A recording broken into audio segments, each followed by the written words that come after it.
Welcome everyone, and thank you for joining today. My name is Max Moore and I look after business development at New Frontier Data, and I also head up our Next Tech data management platform, home to our cannabis consumer audience dataset for the programmatic ad market. Our teams at New Frontier Data support and work with organizations that span the entire cannabis industry. Today, we're going to be focusing on the CBD sector and specifically the digital marketing of CBD. As CBD transitions from being a rising star to mainstream status, this brings increased challenges when it comes to the legalities, marketing, and advertising of CBD products, such as working within the restrictions, particularly pertaining to the health benefit claims. Today, we're going to be hearing from our sponsor, Adtaxi, about some of their findings and challenges of marketing CBD products and brands online, as well as how they've identified a way to measure success. Adtaxi are a client-centric digital marketing agency whose mantra is to bring passion, precision, and sophistication to digital marketing. Our first guest has been immersed in digital marketing since Google began to dominate the search space. He's held roles across product management, product marketing, lead generation, and is currently Adtaxi's Director of Customer Experience. Please welcome Bob Batchelor. Hello. Our next guest brings over 10 years of digital marketing experience, having worked at Quinn Street and MediaMath, and has recently found success for his portfolio of CBD clients. Please welcome Adtaxi's Senior Strategist, Cameron Carcutt. Hello, everyone.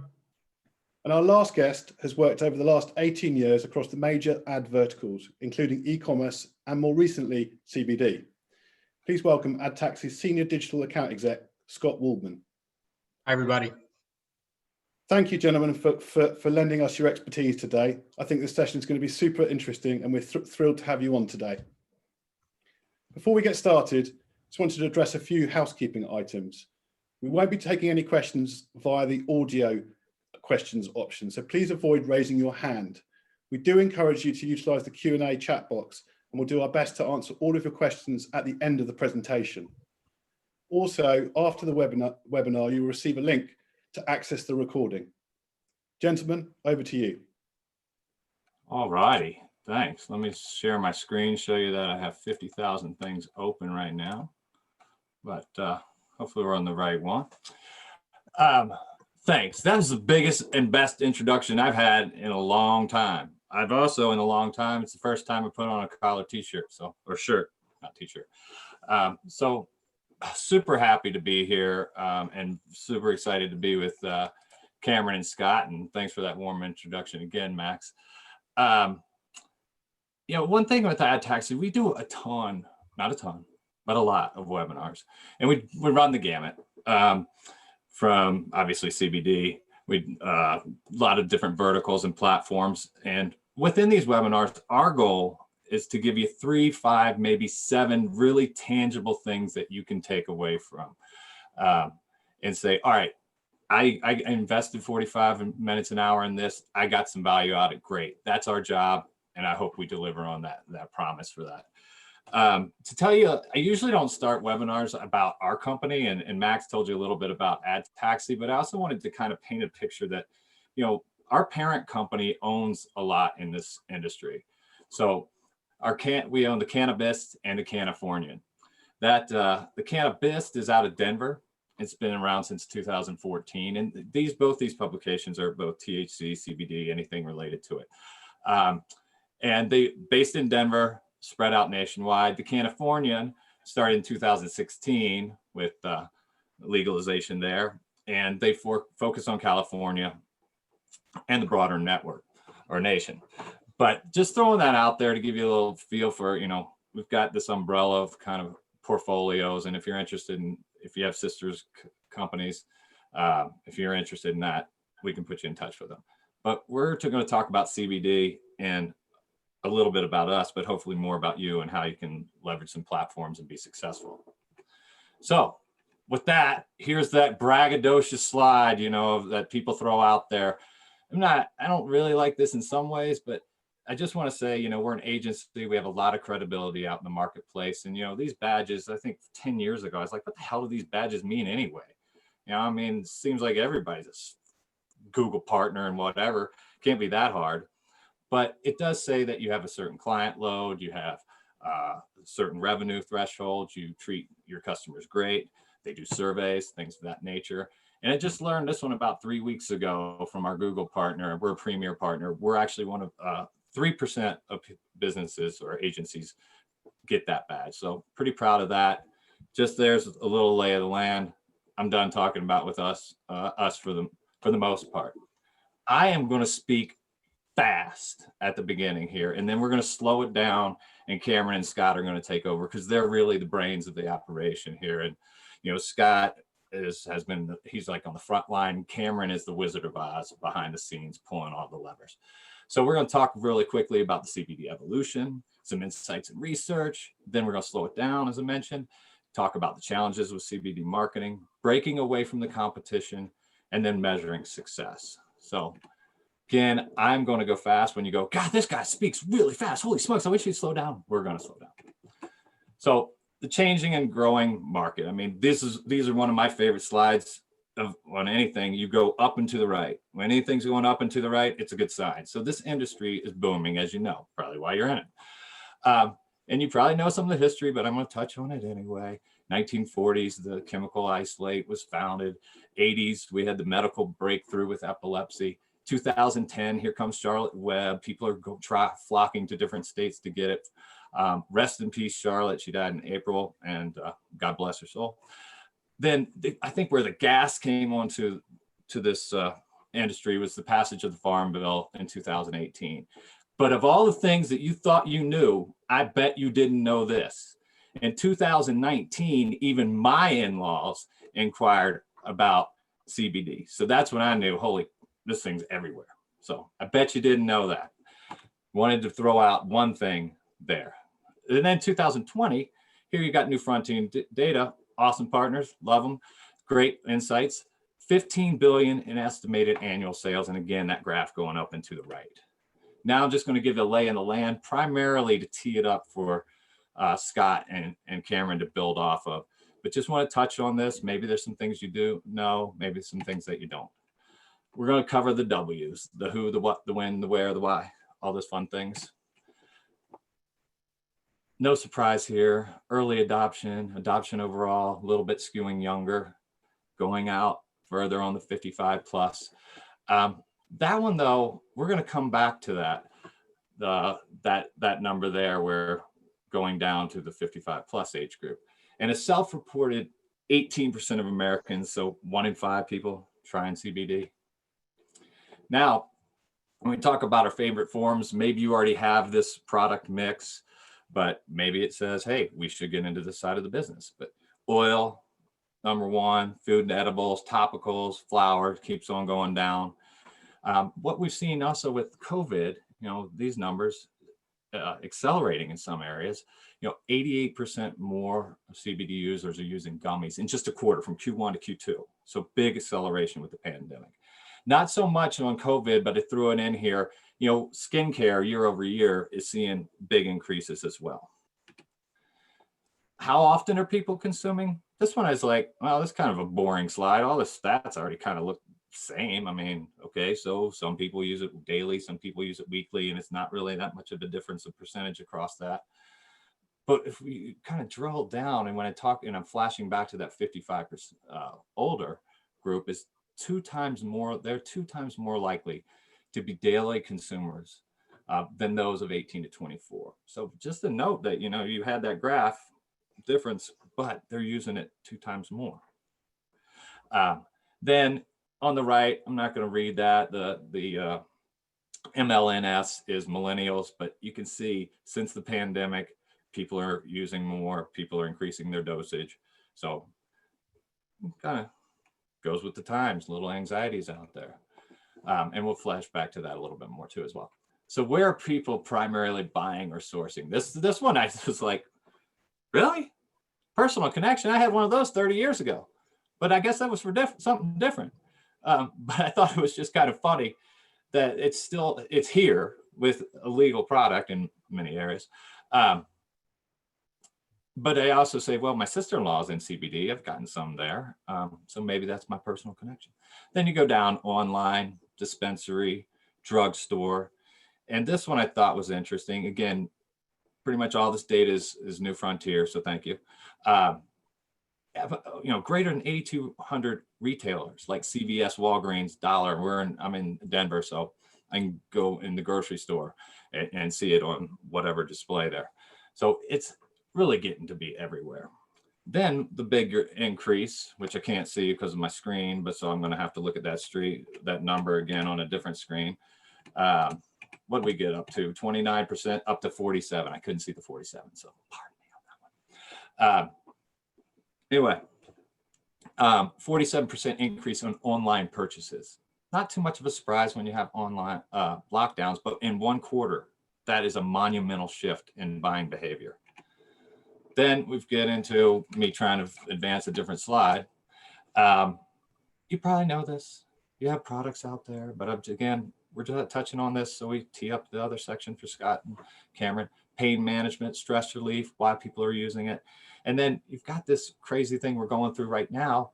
The people we already show are increasing usage, and that's showing that opportunity. It's not going away. In fact, in many cases, it's getting worse.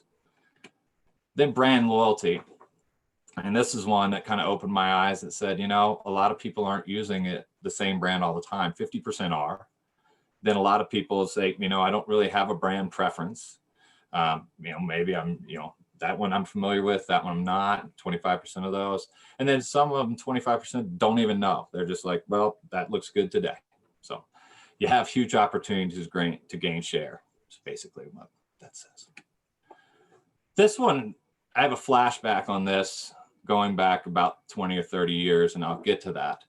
But, when you talk about the top purchase influencers, what people are, what's influencing their purchase? Price. Well, there's no surprise. But then again, just remember that BMW and Mercedes cost more than other cars.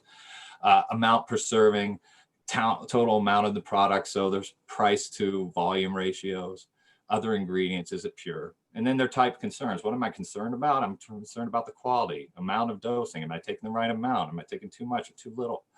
How's this thing going to taste? Blah. Is it going to sit with me for an hour? Contaminants. But this one flashed back for me for a while ago. I had a friend that owned a t-shirt business, and he said, Bob, I can compete on quality, service, and price. I'm going to pick 2 of them and win on quality and service. So it's just one of those things. Sometimes you have to throw out some discounts, and we'll get to that. But when you can win on 2 of those 3 factors, and you can see the ones where people are concerned about, I think you win overall. And I don't want to take any thunder from Scott and Cameron on that, but that's my 2 cents. I thought it was pretty interesting. It's stuck with me for 30 years on that side. So now I'm going to try to navigate this and hit stop share and hand it over to the real people of the hour here, between Scott and Cameron. So thanks for your time on that side. Hope that was entertaining, and give it to you guys. Yep. Hey, everybody. Thanks a lot, Bob. You really set the stage in terms of, the industry, but really when, prospective and potential clients come to us, they have a challenge, right? So the challenge is selling more product, of course, and, expanding their awareness. And there's some tools that are easier to help do this. And there are some that, are more pitfalls and spinning your wheels. And we're going to hopefully here tell you the difference and hopefully save you some time and give you some information that'll be useful for yourself and your campaigns and your overall strategy. So there are some fundamental challenges with this industry, of course, right?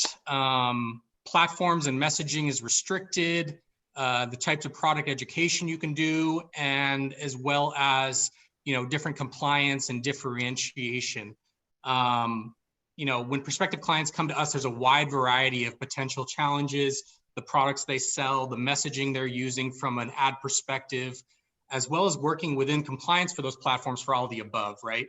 At the same time, brands need to be different while cultivating those approved creatives to scale on these actual ad platforms. Numerous restrictions on whether you can use Google versus Facebook, social, PPC, what is actually available, right?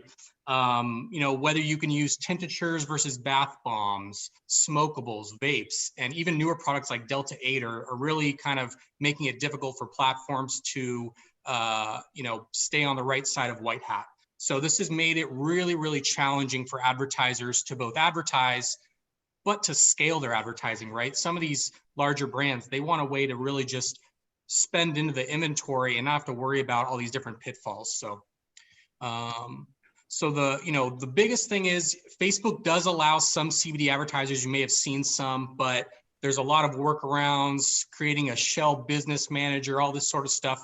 It's very challenging, and a lot of the tactics are not white hats. So we generally say, we won't do Facebook. Other people can try, but we want something that's scalable. Google and Bing paid search in terms of PPC, they don't allow it. And they also Google doesn't allow it on their Google Display Network. In addition, the platforms that we do have approval to run on don't allow smokables, don't allow vapes or accessories, no THC, no edibles. And then at the same time, claims about, medical cures, testimonials, a lot of the other things that other industries are able to do, not available in cannabis and CBD. So we really have to come up with alternative tactics to really, scale these campaigns. Yeah, and Scott, to kind of that point, there are a lot of black hat ways to be running on, per se, Facebook or Google, right? But at the end of the day, what we've seen is I think the most important thing, whether you're a CBD owner, a company of 1 or 1,000, is time, right? And if you're trying to get onto these platforms that aren't compliant with CBD advertising and trying to go kind of the back way around, you end up wasting a lot of time, and you run the risk of also putting a lot of effort in and then getting shut down, right? So in the analogy of the low-hanging fruit, we focus on the platforms that we know that have worked for other CBD advertisers in the past, and we utilize those. Awesome.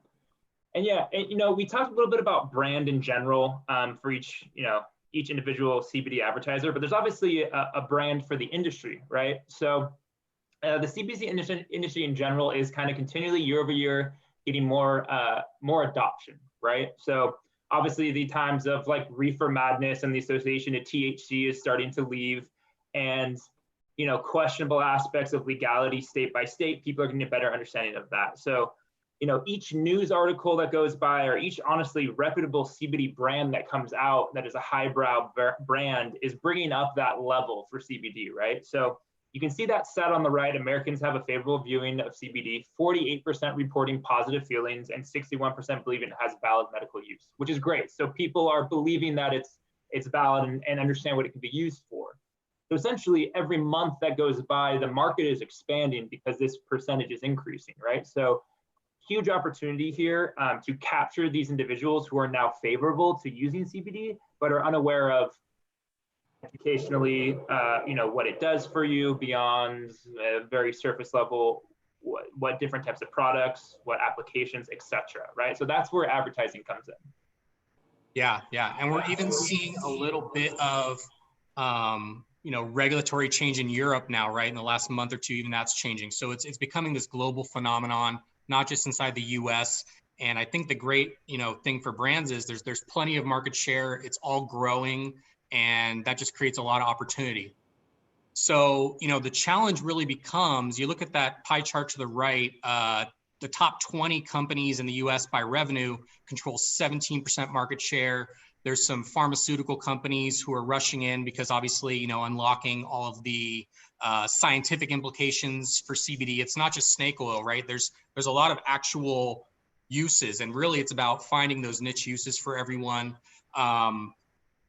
There's at the same time, there's a lot of smaller competitors too. There's about 3,000 and almost as many as 5,000 from what we're hearing of other brands, mid-market and startup and other ones, brick and mortar companies getting into e-commerce, and they control the lion's share of the market share, but there's a lot of competition. There's a lot of differentiation attempts. So really, whether you're a big brand or a small startup, the goal should be, how are you different? How are you setting yourself apart?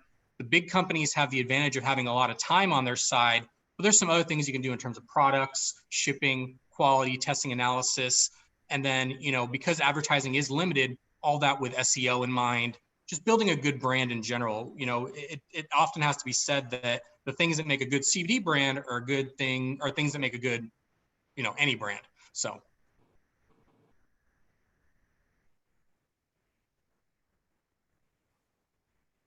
But going right into that, you know, breaking away from the competition, there are numerous strategies and tactics available, but the goal with ads is always to deliver the right message at the right time to the right person. So that means, you know, who is my audience? What platforms do they live on? What platforms are they on to consume content? And how do I develop and nurture that audience through messaging, through offers, through brand awareness, and all that type of stuff. So, you know, we'll probably get some feedback that people are running Facebook, they are running Google, but the fact of the matter is, you know, Adtaxi being a, you know, an enterprise scale agency focused on performance, we want to really focus on scaling it. How can we, you know, really grow and move the needle for our advertisers? And, you know, to do that, the two main tactics that we found have really worked well are Snapchat, you know, going back to the high propensity of under 35, 40 age group, that age group lives, you know, they spend a lot of time on Snapchat. And then under the programmatic umbrella, some of you may be familiar with it, some of you may not. Programmatic and display advertising in general is actually older than Google or older than Facebook. And today that category has grown to include display banners, native advertising, pre-roll, and even more advanced tactics like connected TV and streaming audio. So like your Spotify's, your Pandora, that kind of thing. Snapchat is, you know, actually one of the most scalable and really great platforms for our CBD brands that we manage today. Great place to find the younger age group, as the slide says. You know, they spend a lot of time on the app, and, you know, all the great things that can be done on, you know, other social networks, Facebook, Instagram, are also available on Snapchat. So lookalikes, custom audiences, conversion campaigns, view through tracking, retargeting capabilities. Anyone who is into the performance marketing category will tell you retargeting is the kind of gap in a lot of people's strategies, and that's available to you as a CBD advertiser, a CBD brand. So there's still a lot of workable tactics within what you're allowed to do to really scale to pretty significant budgets if you have the audience and the business case to support it. Yeah, real quick, Scott, and I'm going to say this slowly because it is a compliance piece for Snapchat, but where Snapchat really differs from a compliance perspective in comparison to Facebook is your click-through URL for any ad that you run on Snapchat has to meet their compliance standards, but the rest of your website does not, to some degree. So where Facebook, if they get any whiff of a CBD product on your website when they're crawling it, you will not be able to run advertising, they'll block your ad account, etc. A lot of Snap's compliance aspects are specific to the landing page that you're sending traffic to, which we're going to get into it. There is what we call a post-view aspect to advertising, but that compliance piece is a huge differentiator that has really helped us scale Snapchat in a way that you couldn't on Facebook due to those compliance aspects. So, yeah, and that's a great point. Our Snapchat partners and, you know, team inside Snapchat has been really good and helpful, whereas we wouldn't necessarily have that support with another platform outside of programmatic, and they've really helped us cultivate these campaigns for our brands that we work with. So I mentioned a little bit about programmatic, and programmatic is probably, you know, the heavy lifting for the whole CBD industry for what our tactics are. We're not going to go too deep into programmatic. At the end of this deck, there's going to be a webinar that goes all into programmatic, and you can, you know, sign up for that and look into it otherwise.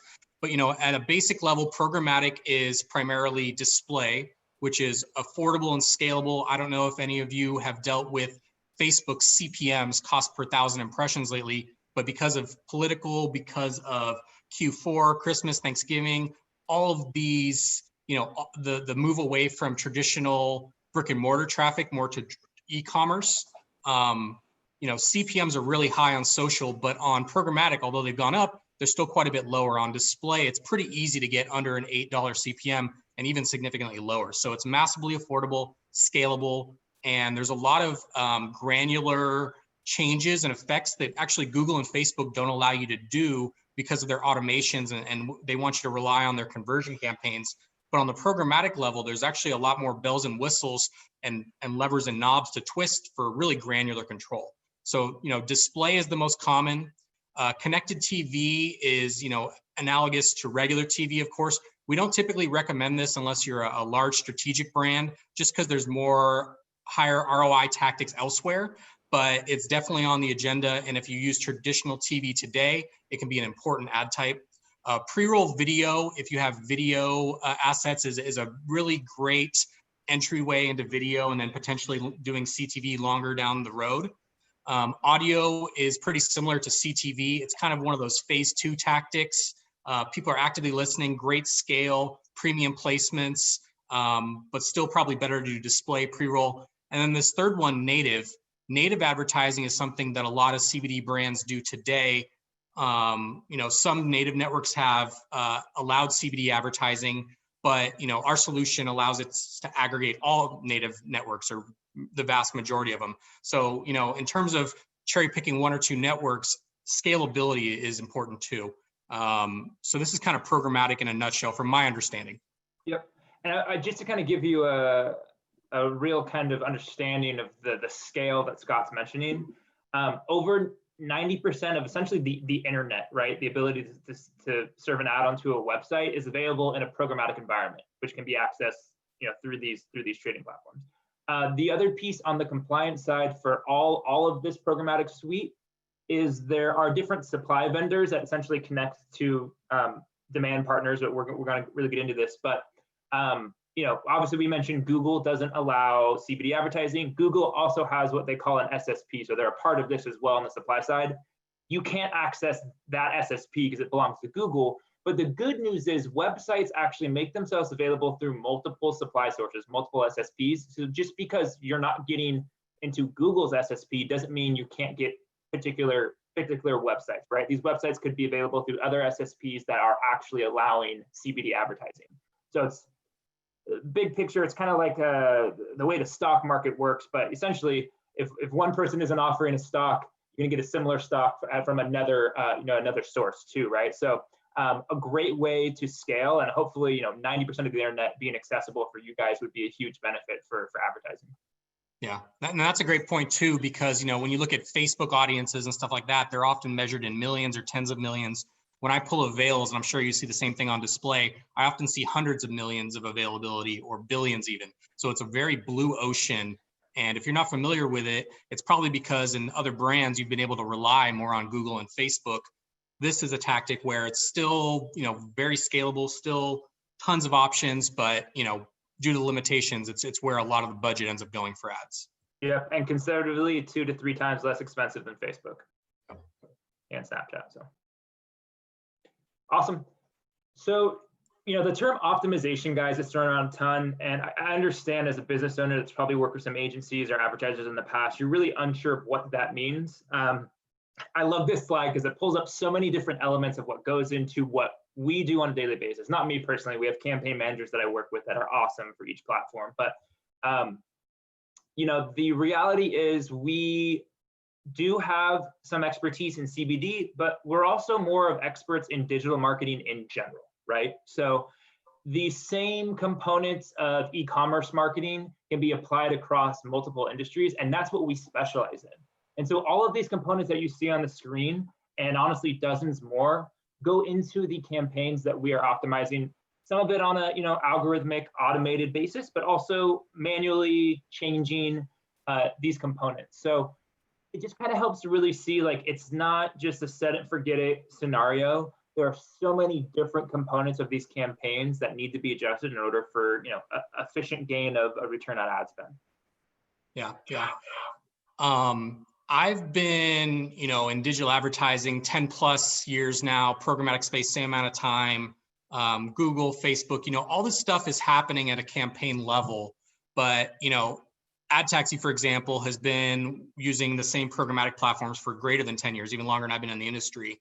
And like Cameron said, one of the things that makes us really great at CBD advertising is the same thing that makes us good at regular e-commerce advertising. You know, we're a hardcore performance marketing agency, and our campaign managers are trained to pull revenue out of budget, right? And these are all the things happening behind the scenes: segmentation of strategy for top, middle, bottom of funnel. All that stuff's happening. And, you know, a lot of it's unique to CBD, but a hefty portion is, you know, still standard to the overall industry. And it's putting the two together and working within what is possible and what works and what scales on CBD, and then taking that and informing an overall e-commerce strategy. Awesome. Yes, I love this analogy here. A piano, just a piano, right? So I don't know if you guys have ever seen these YouTube videos of pianos being placed in random public places. I've been trying to learn the piano myself, so I've been watching a few. But essentially, you know, you'll see these people that clearly don't know how to play the piano getting down there and just banging the keys, right? Just hitting the keys, making sounds, and then you know they'll do a couple cuts, and all of a sudden someone gets on there and starts playing beautiful music. Clearly, they know what they're doing, right? So sure. For Snapchat, for instance, you can start a Snapchat advertising account tomorrow. Do you have the expertise to run Snapchat? Probably not. Do you really know how compliance aspects work with Snapchat? Probably not, right? So just because you have the piano doesn't mean you can play it beautifully. And that's kind of the way that we look at these platforms, especially when they are self-service models available, is that if you don't know how to use them, you're not going to get nearly the return or really the value at the end of the day that you would if you had a specialist working on these. Yep. I mean, think of the simple analogy, you know, you or me versus Elton John with a piano. Who's going to do something better with it, right? We're both playing the piano, but who's going to produce a better sound? So, you know, how much better it is, that's up for debate. But, you know, I have people you know, on my side, I'm on the front lines. I get a lot of the prospective brands coming to me asking, you know, all these different questions. And, you know, how do I set up conversions? How do I track this? Duplication. I got rejected, but I'm not sure why. And it really brings us to our next point, navigating the maze of CBD, right?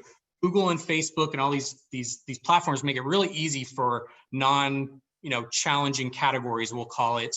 But in terms of actually doing it right, scaling, not getting shut down, not wasting your time, most importantly, right? Like, you don't want to spend 6, 12, 18 months going in the wrong direction only to figure out that what you've been doing is less efficient. You know, you could be spending the money better. So a lot of those challenges are, you know, helped by the fact of, you know, where exactly do I go? Who do I talk to? What message can I run? What products can I run?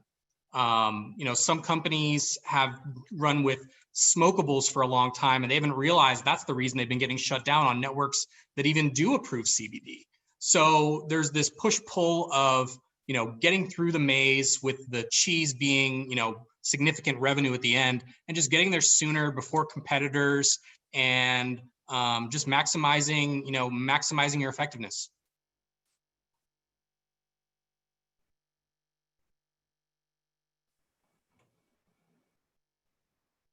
So we mentioned programmatic in general. We've gone to it into a kind of shallow depth, but if you're interested in learning more about programmatic in general, we have a lot of webinars running, and we have one coming up soon where we talk about only programmatic. So if you're interested in learning more, the ins and outs, specifics of programmatic, please sign up for our webinar and check that out. Awesome.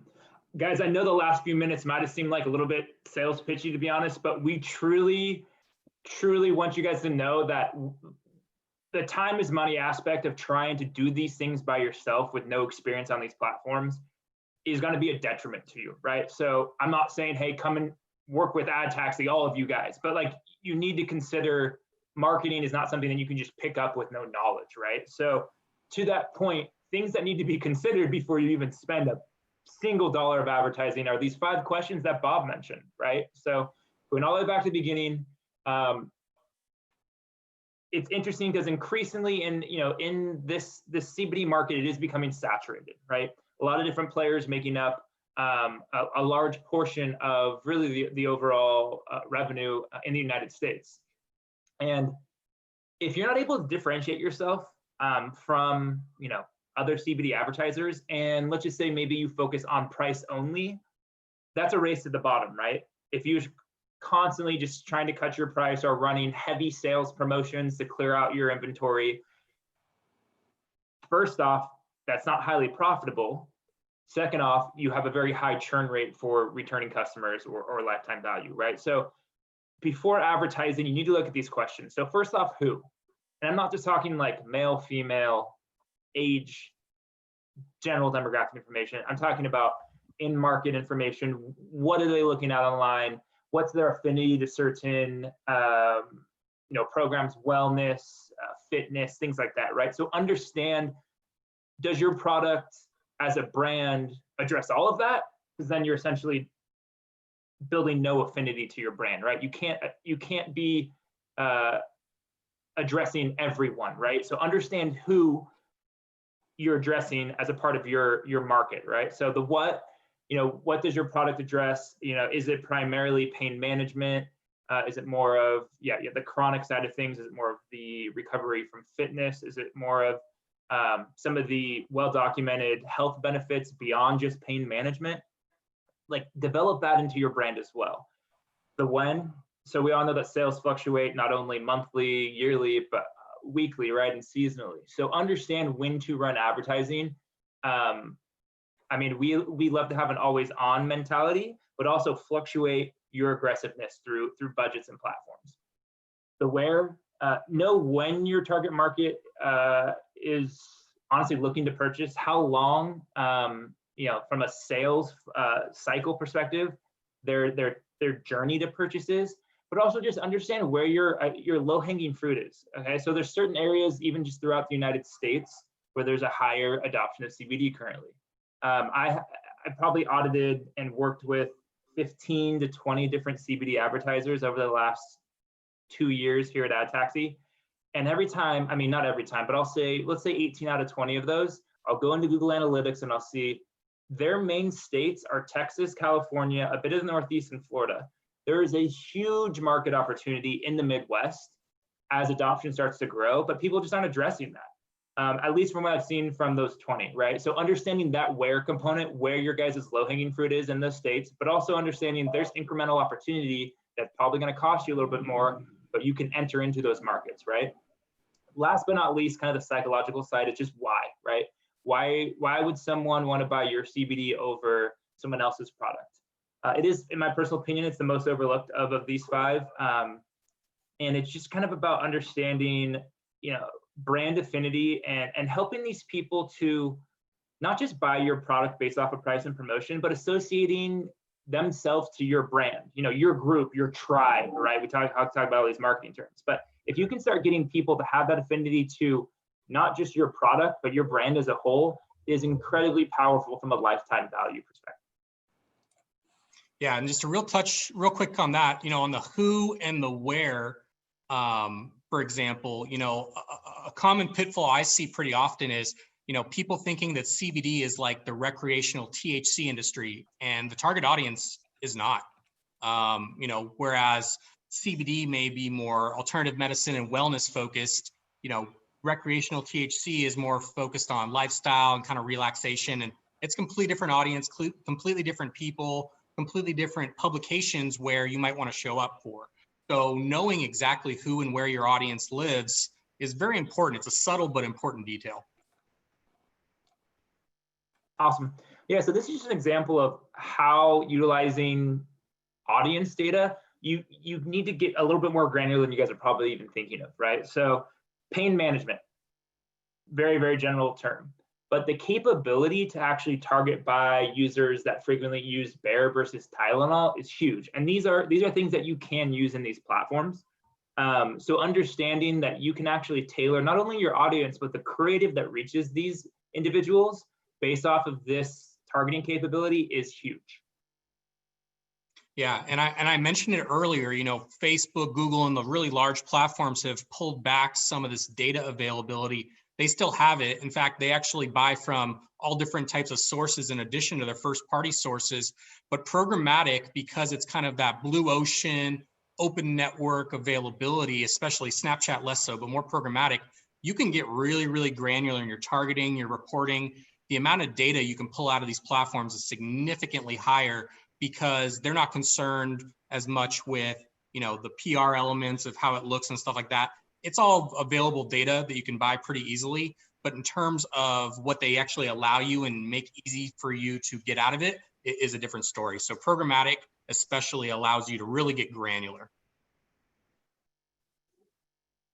Awesome. Yeah, and just on this slide, here's another example of data that we use even before we run advertising. You know, utilize research to inform your target and your ads, right? The actual creative itself. Think of pain points that your product addresses, but also pain points of just the purchase process in general. You know, it's difficult sometimes when we think about how many options we have in the market to understand that, you know, people struggle to even shop in general, not even just pain points of CBD, but just the whole process itself, especially for e-commerce. You know, helping those individuals with a nice cart abandonment ad. You know, someone carts a product and you remind them through advertising that, hey, you have a product in your cart. There's subtle ways to do that, obviously, but just, you know, helping people through the process, even beyond just the CBD specific pain points, is huge.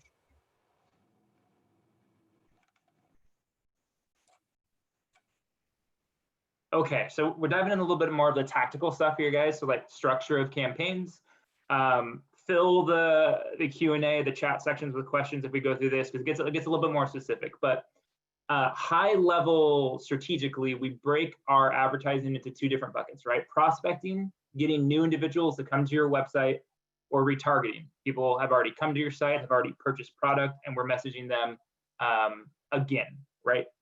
So when we look at prospecting, we use a variety of different audiences on these platforms. The general best performer is what we call first party audiences. So that's taking your previous email submits or purchase data out of your CRM and creating what we call lookalike models. The easiest way to think of this is we're utilizing your first party data, your purchase data, to go and find additional individuals across the internet that show similar browsing behaviors. As well as just general purchase behaviors, right? So kind of expanding that reach of your current purchasers' audience and finding like-minded individuals that haven't come to your website yet. We do also have the capability to utilize a variety of different third-party data providers on both Snapchat and the RTB suite of products. The capabilities and the targetability here is nearly endless. You could probably say, hey, Cameron, you know, do we want to target anybody that's used Bayer products? And I would say, yes, we can get them on RTB, right? So examples like that, getting very granular with the third-party audience targeting and testing and seeing if you're getting these individuals that come to your website is huge. Once you get them to your site, it's about having them engaged, right? And a big part of the funnel process is I'm not a huge fan of running price and promotion at top of funnel because we mentioned a race to the bottom, but the reality is if there's no affinity to your brand, people will just continue to shop around finding a cheaper product, right? So once you get them on your site, it's about keeping them engaged.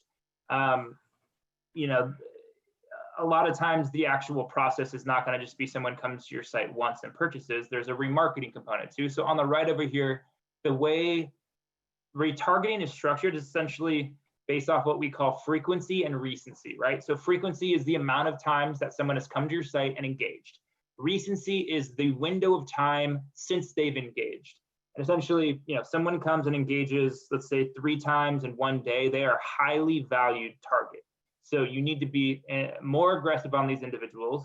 And as that frequency of time that they visited and the time between their visits grows, becomes larger, you become less aggressive, right?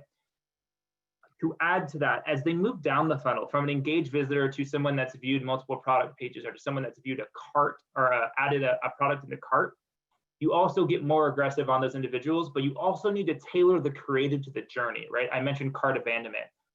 Another example is if someone's viewed 3 different product pages, you need to be able to have creative that is tailored to message them with those products, right? If I'm shopping for gummies and I get a tincture ad, you know, how is that relevant to me, right? So making sure that it's as easy as possible to work them down the funnel is a very, very important part of the retargeting process.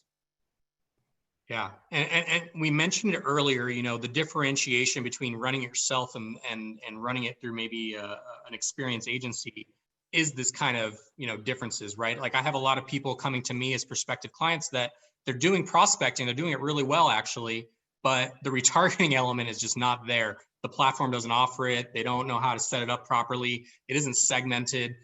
The best case scenario for a lot of these people is one prospecting campaign, one retargeting campaign without too much, you know, granular adjustment. And you can see here, the real performance, the difference between getting 2, 3, 4x ROAS and 1, 2, 3 ROAS is an effective strategy. Because, you know, I think at a basic level, most people understand that someone who has been to your website 0 times versus someone who's been to your website 1 or more times, and if it's been more than 1 time, they're extremely valuable. That person who's already been there, if I can voluntarily get them back via some kind of retargeting strategy, I know on balance that individual is going to be significantly more valuable. So that's why I'm willing to bid double or even more. But if you're bidding the same amount, you're treating those audiences the same, and you're not focusing on your highest value audiences potentially.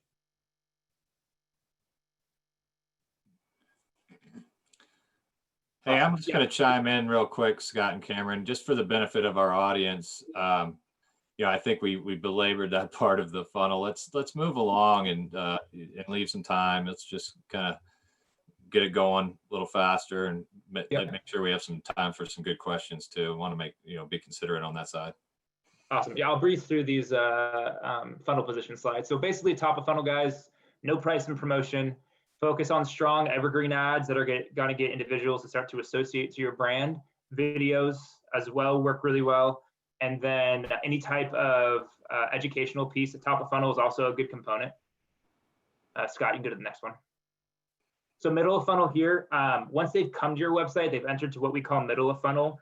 Getting individuals to interact with your blog pages, your news pages is huge, because you want them to be able to come to your site beyond just for product, right? If they're coming for news and for education, that's just so much more sticky than them coming to, you know, view whatever promotion you're having on a monthly basis. Awesome. And then bottom of funnel, guys, once they get into what we call bottom of funnel, you know, they've added a product to your cart. If they're not getting across kind of the purchase finish line, use that price and promotion, use a sale to get them to purchase and move into what we call past purchasers. This is actually really underlooked portion of generally advertisers' funnels. This is where you start to look at average order value, lifetime value. You can still use things like educational pieces to keep your current customer base informed of developments in CBD as well as news articles, right? So making sure that they stay informed and continue to have that brand affinity coming to you for more than just the product itself.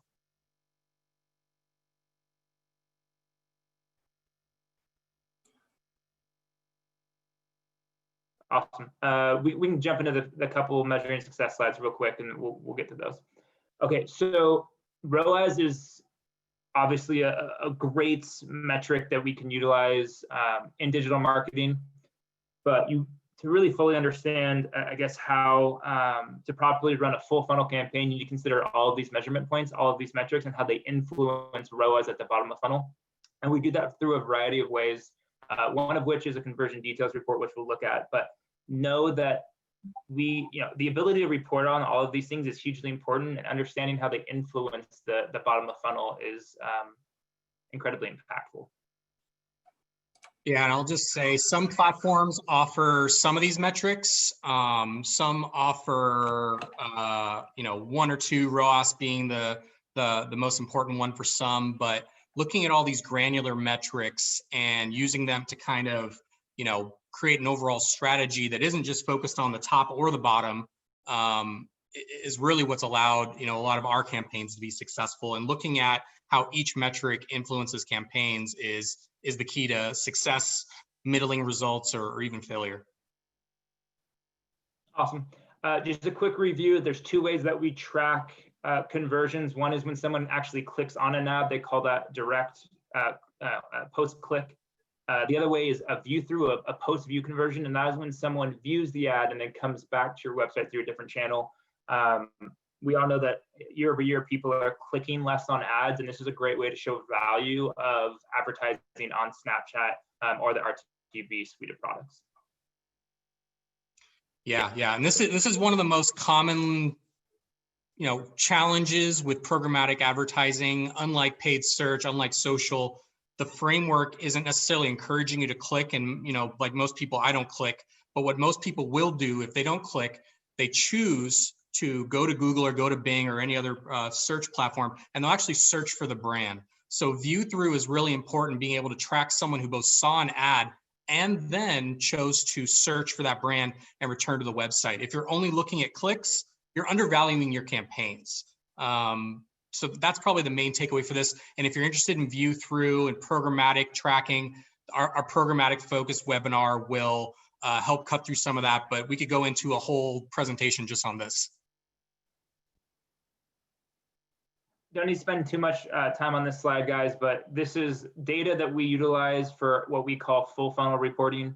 Essentially, we can look at timestamps of conversion details in between each. So the time between a visit to your site and a product page view and a cart addition and a purchase, to build a holistic marketing funnel and to understand the entire user journey.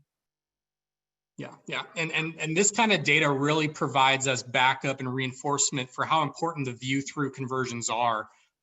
Even though you might not see a click in, say, Google Analytics, we can often tell you, or we can always tell you, that look at what percentage of your buyers went from first impression to converting within a week, or even fewer. Most of them are actually within a couple of days. So us being able to tell you the actual time it took to convert for that user from first impression to last impression is very important. And one of the things that really kind of drives home the value of view through.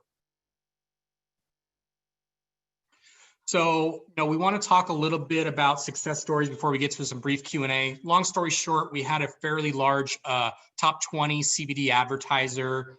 They came to us with significant success in the category. They already had a lot of existing clients. So their main focus was growth of net new customers, right? New signups and getting new people into their funnel. Their other element of their goal was they wanted a partner they could scale with that could create six-figure revenue from whatever their campaigns they'd run. They'd run some other platforms and some other other advertisers or agencies rather, but they weren't actually able to hit that level of scale that they wanted. So they knew they needed someone with enterprise DSP relationships. They knew they needed strategies for cultivating those new audiences, discovering them, pulling riches out of those niches, basically, right? Another element is, the older school style of purchasing programmatic or display or native even is based on CPM, but they really wanted to move more towards a budget-based buying tactic. And then more than anything, what I talked about in terms of segmenting their funnel and what Cameron touched on, they had more, consolidated campaigns, but really their strategy and their performance was best when we finally ended up breaking out their campaigns, right? Treating bottom of funnel differently from top of funnel, and then, really bringing a holistic approach. And I think the results speak for themselves, 10x ROAS last month, 7.5 ROAS average. Revenue is averaging, $500,000 to $1 million. And then for holidays, they do well over $1 million a month. And then tens of millions of impressions to get there. So, we have had a lot of success with some of those advertisers in the top 20 brands. Okay, this example is, the larger piece of the pie that Bob mentioned of, more mid-market players. So the huge thing here was we onboarded this advertiser at 1/6 the spend that we're currently at. So at a very small dollar amount to prove out a model with one platform initially was display. Now we are currently on native, pre-roll. We've tested CTV and we are on Snapchat with this advertiser and have scaled to across all of those platforms over in just a 6-month period, right? So the way we got there was through a lot of collaboration of creative tailored to different audiences, but also, again, building out the funnel and fully understanding what it takes to grab someone from net new customer all the way down to purchase, and then continuing to retain them and grow that AOV and lifetime value through promotional advertising at the bottom of the funnel. Cool. Why don't we just skip to the audit slide and then start taking some Q&A, because a lot has bounced up. That's really good. I'll just be very brief on this part. If you want us to audit your campaign, it's completely free. We're going to be sending out a link in the follow-up email. It's a comprehensive audit. It's a lot of value. We'll probably show you some ways to help expand, and it's something that we offer and do for you guys. So without further ado, hopefully we can get a couple Q&A. Sorry that did go a little bit long. So let's roll it over to Max. No problems at all. Gents, thanks ever so much. Really insightful and really good to listen to, your experiences and how you've overcome some of the challenges in advertising CBD. To some questions. We've got quite a lot of questions around return on ad spend, ROAS. So, where do you see the highest ROAS, programmatic or Snapchat? Okay, so that's a simple question that has a little bit more of a complex answer, right? At the end of the day, I have seen great returns on both. It matters if your particular audience for your brand is a little bit more geared towards Snapchat. You gotta think about Snapchat has a little bit more finite of an audience than RTB. RTB essentially can reach anyone. If I were to say where you should start, and if you're not really even aware of who your audience and your brand is, I would start with an RTB product, knowing that there's potential reach to essentially find out who your proper audience is. Yeah. And then I'd also say to that, it also varies significantly by the type of advertiser, how large you are at scale. For a top 20 advertiser, I can focus more on a retargeting strategy that's going to pull out huge ROAS. But for a lot of brands, they're also focused on how do I grow that net new customer. So, ROAS is a great conversation for retargeting, but most people are really focused on how do I efficiently scale my spend on prospecting. So I'll say for ROAS, performance can be great on both. I mean, I've seen 5, 10 plus X on both Snapchat and programmatic for retargeting, but it's really about effectively and efficiently spending the prospecting budget. And that's more of a challenge, I'd say. So retargeting, when you blend it together with prospecting, might look good, but at a certain point, there's only so much retargeting you can do. So you have to start working top of funnel. Great stuff. What strategy would you suggest to a company which is selling B2B products? An account-based one. I think B2B in general, try to develop a list of accounts that you want to attack. And all of these platforms can utilize, if you have data with name, email, things like that, you can upload those lists and target these individuals. It is a completely different animal, B2B versus B2C. But the potential to blow your money on trying to find these individuals in this environment without utilizing first-party data is going to be hard. Absolutely. Yeah. I was going to say real quick, B2B is a challenging category in general, just because, it's more of a needle in a haystack approach, right? Whereas on the consumer side, there's potentially millions of buyers. On the B2B side, there's many fewer. So what I would say is, in addition to what Cam said, more of an account-based approach, I'd also cultivate more of a content-based approach as well. We recommend this on the B2C side all the time, but on the B2B side, it's especially important. You got to have more than price and product for users to engage with.